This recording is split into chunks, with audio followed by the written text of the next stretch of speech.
안녕하세요. 유튜브 채널 미국 주식 이슈 워치입니다. 오늘은 브룩라인 뱅커프, 티커로는 BRKL이죠. 이 기업에 대해서 좀 깊게 파보는 시간을 갖겠습니다.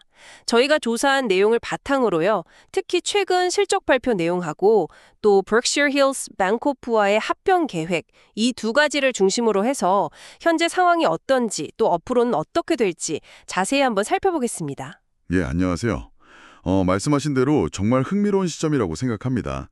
왜냐하면 최근 분기 실적이 뭐랄까 시장 기대치를 약간 밑도는 부분도 있었고요. 또 이런 아주 큰 규모의 합병은 항상 실행 과정에서의 위험이라는 게 따르기 마련이거든요. 그래서 좀 신중하게 접근할 필요가 있어 보입니다. 특히 단기적인 불확실성, 이 부분을 좀 주목해야 할 것 같아요. 물론입니다. 신중해야 할 부분은 분명히 있죠. 하지만 또 긍정적인 측면에서 보자면 2025년 2분기 실적 자체만 놓고 보면 전반적으로 그렇게 나쁘지는 않았다고 생각합니다. 그 매출 같은 경우는 9,465만 달러로 예상치였던 9,490만 달러에 거의 근접했고요. 아, 거의 근접했군요. 네, 주당 순이익, 그러니까 EPS는 0.25달러로 예상치와 정확히 일치했습니다. 순이익 자체는 2,200만 달러를 기록했고요. EPS는 맞췄네요. 그렇죠. 특히 저희가 주목해야 할 부분은 은행의 핵심 수익성 지표인 순이자 마진 NIM인데요. 이게 3.32%로 이전 분기보다 10bp, 그러니까 0.1%포인트 개선됐다는 점입니다. 이건 아무래도 자금 조달 비용이 좀 줄어들고 또 대출이나 리스에서 나오는 수익률이 올라간 덕분이라고 분석되거든요. 네, NIM 개선은 긍정적인 신호로 볼 수 있겠네요. 그 부분은 인정합니다. 그리고 또 하나, 고객 예금도 4,980만 달러 정도 증가했어요. 이건 고객 기반이 여전히 탄탄하다는 걸 보여주는 증거라고 할 수 있겠죠? 예금 증가는 좋은 소식이네요. 근데 호스트님께서 긍정적인 면을 많이 말씀해 주셨는데 저는 조금 다른 각도에서 짚고 넘어가야 할 부분들도 있다고 봅니다. 네, 어떤 부분일까요? 우선 2분기 실적이 예상치에 부합하거나 근접했다고 하셨지만 바로 직전 분기, 그러니까 2025년 1분기 실적을 보면요. 그때는 주당 순이익이 0.21달러로 나와서 애널리스트 예상치였던 0.23달러를 밑돌았습니다. 매출 역시 9,149만 달러로 예상치 9,379만 달러에 미치지 못했고요. 그러니까 2분기 실적이 반등했다고는 하지만 그 전분기에는 분명히 좀 부진했다는 거죠. 아, 네. 1분기 실적이 예상치를 하회했던 건 맞습니다. 그리고 1분기에는 특정 상업 대출권이 좀 악화되면서 대손 충당금, 그러니까 부실 대출에 대비해서 쌓아두는 돈이죠. 이게 600만 달러로 그 전분기 410만 달러보다 꽤 많이 들었어요. 이게 뭘 의미하냐면 자산 건전성에 대한 우려가 아직 완전히 해소된 건 아니라는 겁니다. 2분기의 부실 대출 비율이 0.65%로 안정적이라고는 하지만 1분기의 충당금 증가는 좀 신경 쓰이는 부분이죠. 그 부분은 향후 추이를 좀 더 지켜볼 필요가 있겠네요. 그렇죠. 그리고 2분기 NIM 대선은 좋지만 앞으로 연준의 금리 인하 가능성이 계속 제기되고 있잖아요. 이런 상황에서 과연 이런 NIM 개선세가 계속 유지될 수 있을지는 좀 의문입니다. 금리 변동성이라는 건 지역은행에게는 여전히 큰 위험 요인이 될 수밖에 없거든요. 네, 금리 환경 변화는 항상 주시해야 할 변수죠. 그리고 또 하나, 총 자선 규모를 보면요. 2024년 4분기에 119억 달러였던 것이 2025년 1분기에는 115억 달러로 조금 줄었습니다. 총 대출 및 리스 규모도 줄었다고 하셨는데 물론 전략적인 축소라고 설명은 하지만 1분기와 2분기 연속으로 감소했다는 건 단기적인 성장성에는 아무래도 좀 영향을 줄 수 있지 않을까 싶습니다. 그 총 대출 및 리스 감소는 아까 말씀드렸듯이 전략적인 판단이라고 봐야 할 것 같습니다. 그러니까 위험도가 상대적으로 높다고 평가되는 상업용 부동산, CRE 대출 노출은 의도적으로 줄이는 대신에 수익성이 더 좋다고 판단되는 상업 및 산업 대출, C&I 쪽을 늘리려는 움직임으로 해석해야 하거든요. 이게 단기적으로는 대출 총량이 줄어드는 것처럼 보일 수 있지만 장기적으로는 포트폴리오의 질을 개선하고 리스크를 관리하려는 노력이라고 봅니다. 특히 보스턴 오피스 시장이 어렵다는 점을 감안하면 선제적인 조치일 수도 있고요. 네, 그 전략적 방향성 자체는 이해가 됩니다. CRE 리스크를 줄이고 C&I를 늘린다. 교과서적인 대응이죠. 하지만 문제는 그 실행 속도와 효과입니다. 특히 어려움을 겪고 있는 보스턴 오피스 부문에 대한 노출을 줄이는 속도가 과연 시장의 위험 변화 속도를 따라잡을 만큼 충분히 빠르고 효과적으로 진행되고 있느냐, 이 부분은 여전히 좀 의문부호가 남습니다. CRE 관련 잠재적 부담은 계속 안고 가야 할 문제일 수 있다는 거죠. 그 효과에 대해서는 시간이 좀 더 필요하겠군요. 하지만 또 긍정적인 부분을 보자면 비이자 비용, 그러니까 이자 외에 나가는 비용은 190만 달러 줄었습니다. 이건 주로 보상 관련 비용이나 학병 관련 비용이 감소한 덕분이고요. 비용 관리 측면에서는 효율성이 개선되고 있다고 볼 수 있겠죠. 비용 절감은 뭐 당연히 좋은 일이죠. 근데 이 은행의 기본적인 비즈니스 모델을 좀 더 들여다볼 필요가 있을 것 같습니다. 다각화되어 있다고는 하지만 여전히 수익 구조의 상당 부분이 전통적인 대출 이자 수익에 의존하고 있거든요. 네, 그 점을 한번 살펴보죠. 브루클라인 뱅커프는 매사추세츠 보스턴에 본사를 둔 다중은행 지주회사입니다. 총 자산은 약 11억 5,700만 달러 규모고요. 주로 매사추세츠, 로드아일랜드, 그리고 뉴욕에서 사업을 하고 있습니다. 네, 여러 지역에서 사업을 하고 있죠. 주요 자회사로는 브루클라인 뱅크, 뱅크 로드 아일랜드, 그리고 PCSB 뱅크가 있습니다. 여기에 더해서 장비 금융을 전문으로 하는 이스턴 펀딩, 그리고 자산관리 서비스를 제공하는 클레랜던 프라이빗도 보유하고 있고요. 그러니까 은행 브랜드만 해도 벌써 여러 개네요. 그렇죠. 사업 영역도 상당히 다각화되어 있습니다.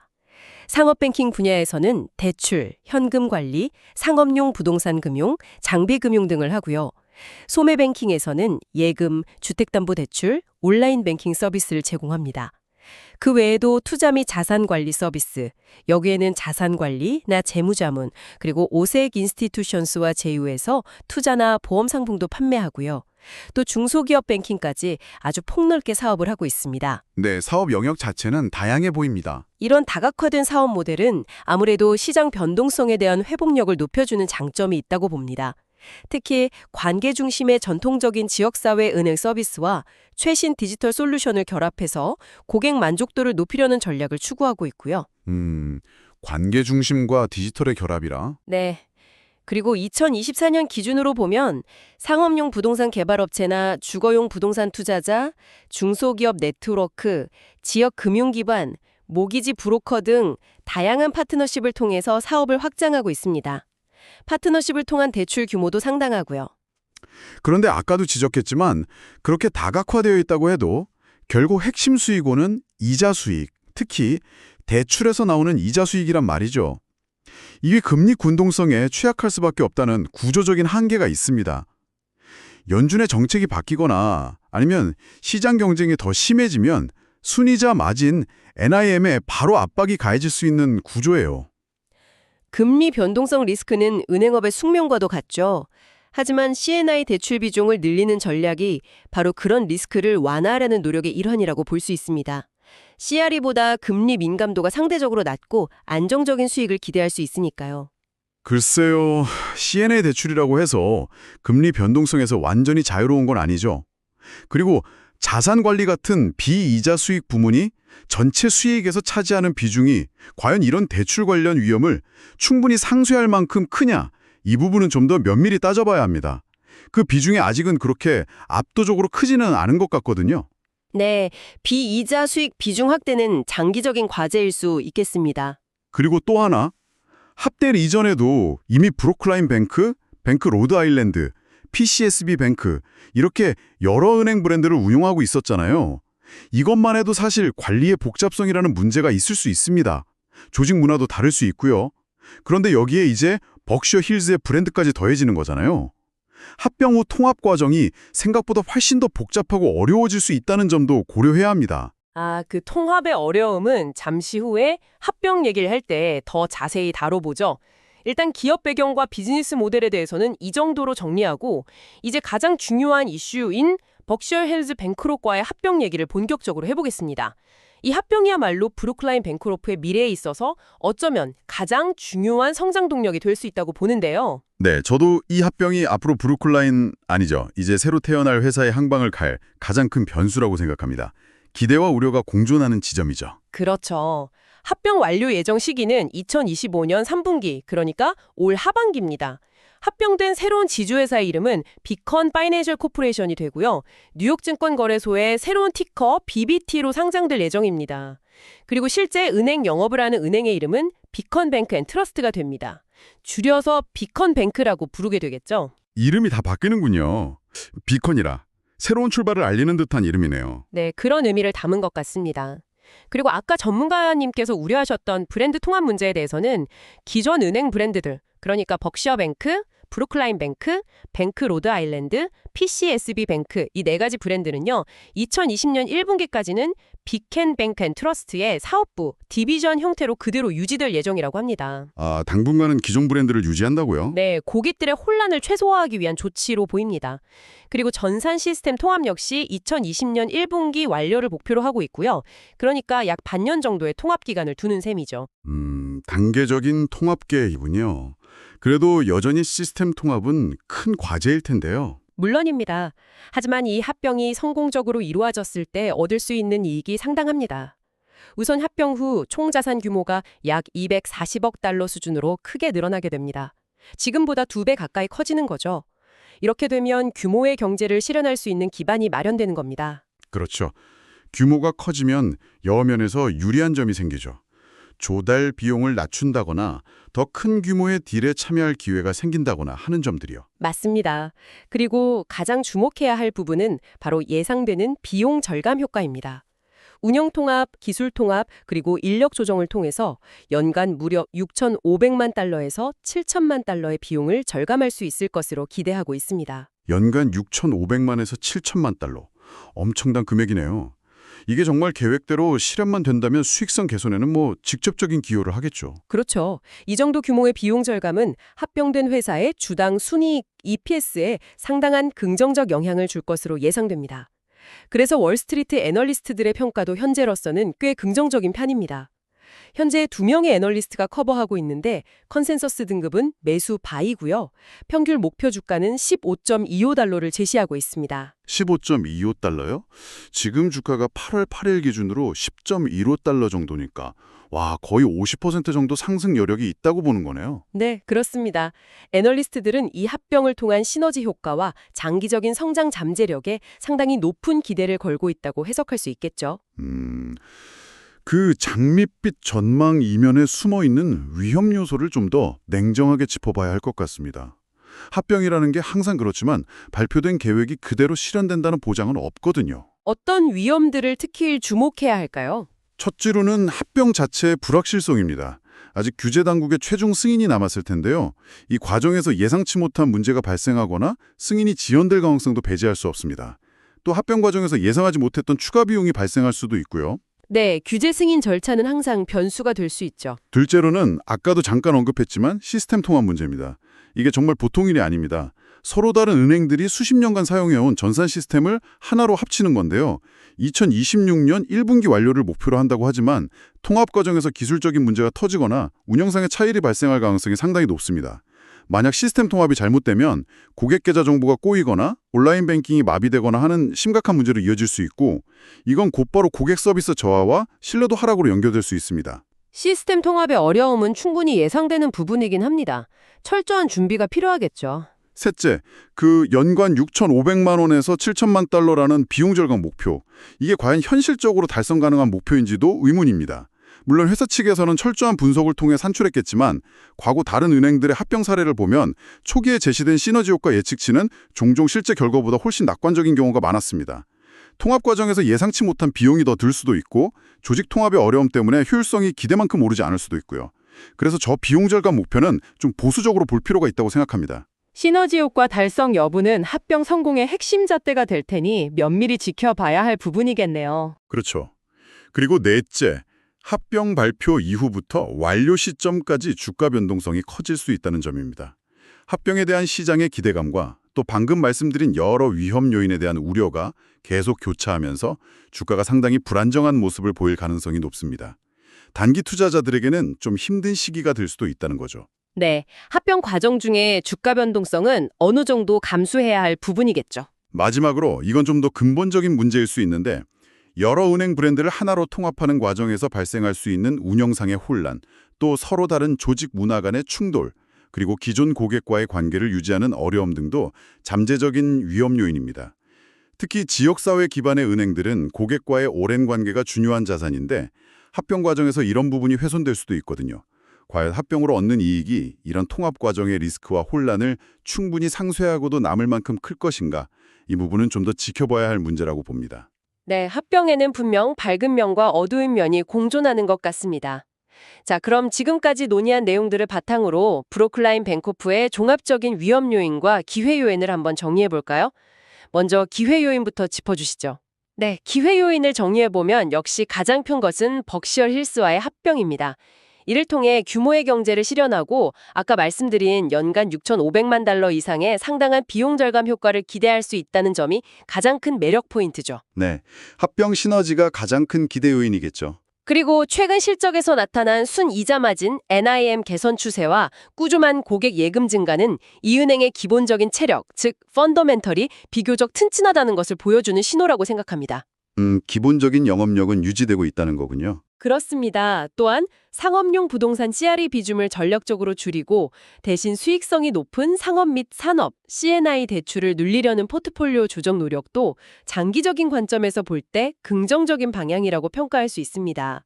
리스크 관리와 수익성 개선을 동시에 추구하는 전략이니까요. 포트폴리오 조정 방향은 긍정적이라고 봅니다. 마지막으로 앞서 언급한 다각화된 사업 모델과 현재까지 나온 애널리스트들의 긍정적인 평가는 이 회사의 장기적인 성장 잠재력을 뒷받침하는 요인들입니다. 만약 합병이 성공적으로 마무리되고 예상된 시너지 효과가 실현된다면 상당한 수준의 기업 가치 상승을 기대해 볼 수 있지 않을까 생각합니다. 네, 기회 요인들은 분명히 존재합니다. 하지만 동시에 고려해야 할 위험 요인들도 아주 명확하게 보입니다. 네, 위험 요인들도 정리해 주시죠. 가장 큰 위험은 역시 합병 과정 자체의 불확실성입니다. 특히 그 복잡하고 어려운 시스템 통합 과정에서 문제가 발생할 가능성, 그리고 야심차게 제시한 연간 비용 절감 목표, 즉 시너지 효과를 실제로 달성하지 못할 가능성이 가장 큰 위험이라고 봅니다. 이게 실패하면 합병의 의미가 퇴색될 수밖에 없어요. 합병 실행 리스크가 핵심이군요. 그렇죠. 그리고 CRE 시장, 특히 보스턴 오피스 부문의 위험은 여전히 현재 진행형입니다. CRE 노출 축소 전략이 과연 이 위험을 충분히 방어할 만큼 효과를 발휘할 수 있을지는 아직 미지수고요. 자산 건전성 문제는 계속 주시해야 합니다. 네, CRE 리스크는 계속 안고 와야 할 문제죠. 또한 앞으로 연준의 금리 정책 변화 가능성에 따른 순이자 마진 변동성 위험, 그리고 점점 더 치열해지는 은행 간의 대출 시장 경쟁 환경도 분명 부담 요인입니다. NIM 방어가 쉽지 않을 수 있다는 거죠. 외부 환경 변화도 무시할 수 없고요. 애널리스트 예상치를 하회했던 사례를 볼 때 향후 실적에 대한 불확실성도 여전히 남아있다고 봐야 합니다. 앞으로 계속 기대치를 충족시킬 수 있을지는 장담하기 어렵습니다. 실적의 안정성 문제도 있군요. 마지막으로 합병이 완료될 때까지 단기적인 주가 변동성은 불가피해 보입니다. 투자자 입장에서는 이런 변동성을 견뎌야 한다는 부담이 있겠죠. 이처럼 브루클린 뱅크롭, 아니 이제 곧 비컨 피낸셜이 될 이 회사가 앞으로 나아갈 길에는 넘어야 할 과제들이 정말 많아 보입니다. 네, 오늘 저희가 이렇게 브루클린 뱅콜프에 대해서 다각도로 분석을 해봤습니다. 정리하자면 이 은행은 대출 포트폴리오 조정과 같은 내부적인 전략 변화를 꾀하는 동시에 벅셔 힐즈와의 대규모 합병이라는 어쩌면 회사의 운명을 바꿀 수도 있는 큰 도약을 준비하고 있는 상황입니다. 맞습니다. 기회와 위험이 아주 뚜렷하게 공존하고 있는 상황이라고 할 수 있겠네요. 만약 이 합병이 계획대로 순조롭게 진행되고 또 예상된 시너지 효과가 성공적으로 실현된다면 확실히 개선된 수익성과 규모의 경제를 바탕으로 장기적인 기업 가치 창출이 가능할 것으로 기대됩니다. 애널리스트들의 긍정적인 전망도 바로 이러한 기대감을 반영하고 있는 것이겠죠? 반면에 이러한 긍정적인 전망에도 불구하고 합병 과정에서의 복잡한 실행 위험, 예를 들면 시스템 통합 실패나 조직 문화 충돌 같은 문제들, 그리고 여전히 존재하는 상업용 부동산 시장 리스크나 향후 금리 변동성과 같은 외부 환경의 불확실성, 여기에 더해 과거에 예상치를 하회했던 실적 기록 등은 여전히 투자자들이 주의 깊게 살펴봐야 할 중요한 부분입니다. 특히 그 복잡한 합병 통합 과정이 얼마나 순조롭게 진행될지, 그리고 약속된 시너지 효과를 실제로 얼마나 만들어낼 수 있을지가 향후 이 회사의 가치를 결정짓는 가장 중요한 변수가 될 것이라고 생각합니다. 네, 오늘 저희 분석이 청취자 여러분께서 브루클라인 뱅크코프라는 기업을 이해하시는 데 조금이나마 도움이 되었기를 바랍니다. 마지막으로 항상 드리는 당부 말씀입니다. 투자에 대한 모든 판단과 그에 따른 책임은 전적으로 투자자 본인에게 있습니다. 또한 이 정보는 AI에 의해 생성된 내용을 포함하고 있으므로 실제 사실과 일부 차이가 있을 수 있다는 점을 유의하시기 바랍니다. 오늘 방송은 여기서 마치겠습니다. 감사합니다. 네, 감사합니다.